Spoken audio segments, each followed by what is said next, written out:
secara umum seperti yang diperintahkan oleh Allah Subhanahu wa taala. Ya, Allah Subhanahu wa taala berfirman, ya, ud'u ila sabili rabbika bil hikmati wal mau'izatil hasanah wajadilhum billati hiya ahsan.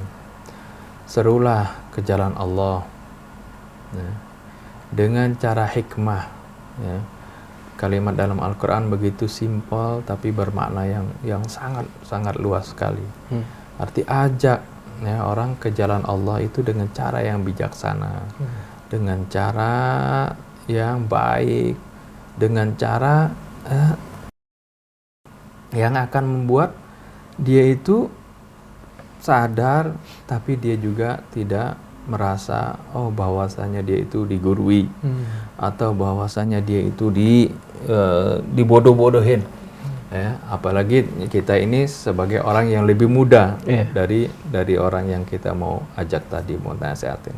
Itulah cara Allah Subhanahu wa taala mengatakan bil hikmah, dengan cara yang bijaksana. Ya, dia orang tua, caranya juga tidak kita memberitahukan dia seperti kita memberitahukan anak-anak, seperti anak kecil, seperti atau orang yang sebaya dengan kita. Artinya bisa kita ingatkan, kita bacakan Al-Quran, kita baca di hadapannya dengan terjemahannya misalnya.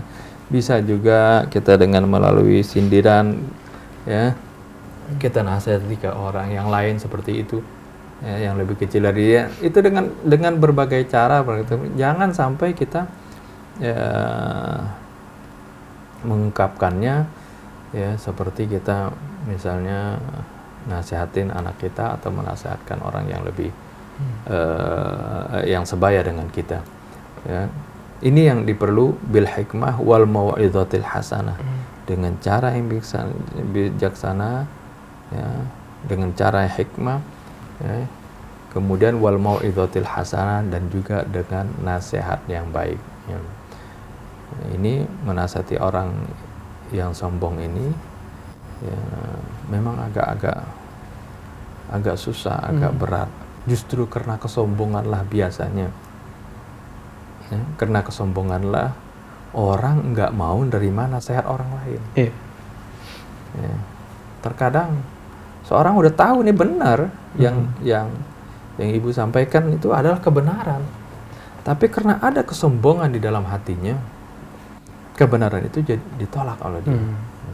Oleh karena itu, menasihati orang yang sombong ini juga ya kita memohon kepada Allah Subhanahu wa taala, mohon bantuan Allah Subhanahu wa taala, samping kita jalankan dengan cara hikmah tadi, ya, dengan cara yang bijaksana, ya, tidak menggurui seperti itu, tidak menyakitkan hatinya. Sebab seorang kadang-kadang kalau dinasehatkan dengan cara yang baik pun, ya, kalau dia merasa tersakiti hatinya, kebaikan itu nggak bakal dilihat. Ya. Dia malah